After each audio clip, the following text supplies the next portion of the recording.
do you think is nature in general? It's beautiful, it's pure, it talks to me about God, that there is a creation of everything, there is something bigger and greater than us people. When I look at the buildings, I see that man did that, and when I look at nature, it just talks to me about a greater God, a greater creation, which is humankind. I mean, humans being created beings, things that they create can in some ways be what is considered natural. Birds singing, green grass, places like this, trees, sunshine, and peace and quiet.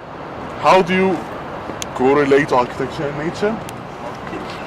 The landscape that you live in, how brutal it is, how user-friendly it can be, how it can make you feel. If you're living in a very built-up area with no green spaces and no communal outdoor spaces, it can be very isolating and quite brutal in some, austere.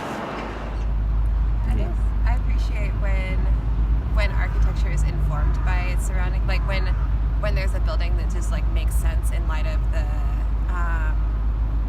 the landscape and the history of the place. Like I think that's kind of cool. As we need more housing, it's becoming more and more difficult to keep nature on its own, because you have to keep building on green sites and brown sites and things like that. And so I think nature is being eroded very. I think we're building on nature. So the next question is, how do you think we are using nature nowadays? Yeah. So I would say it's okay to use it, even if we use a forest for example, we need to cut some trees in order to build something. It's okay, but like replace it with like plant other trees, or like don't just use it, but give to it. Try to take care of it, plant and Be a steward of. yeah, exactly. That's It's definitely got nature in it, but no, it didn't naturally spring up. So, I mean, I think it's hard to compare, like when you're in a city, like I guess I kind of go, this is what's available and this is sufficient for me. But when I think about nature, no, I don't think about park. I think of back home where there are just forests and trees and just wide spaces and lakes and everything. So that's hard, but I appreciate what's here, I guess. And the one thing that makes me happy and unwinds me is to go out for a walk in the countryside, to clear my head, to get the fresh air, to just have time to think.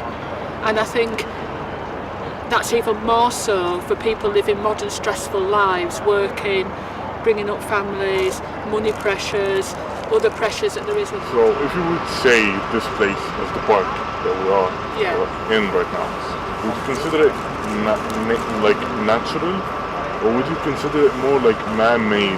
Well, of course it was man-made originally, because it's been planned out, the paths, the trees have been planted, it's been planned out to be a space that people can sit, eat the food, have a picnic, take time away. But of course over time that becomes more natural, doesn't it? Although it was planned at the outset, the trees grow, which attracts the wildlife and this, that and the other. So I think it's important to have time in like the wilderness and the countryside, but like places like this are still like still important for like city life. Like we've got students who don't like, they can't. With the idea that something is unnatural, it's just that it wasn't meant to be here.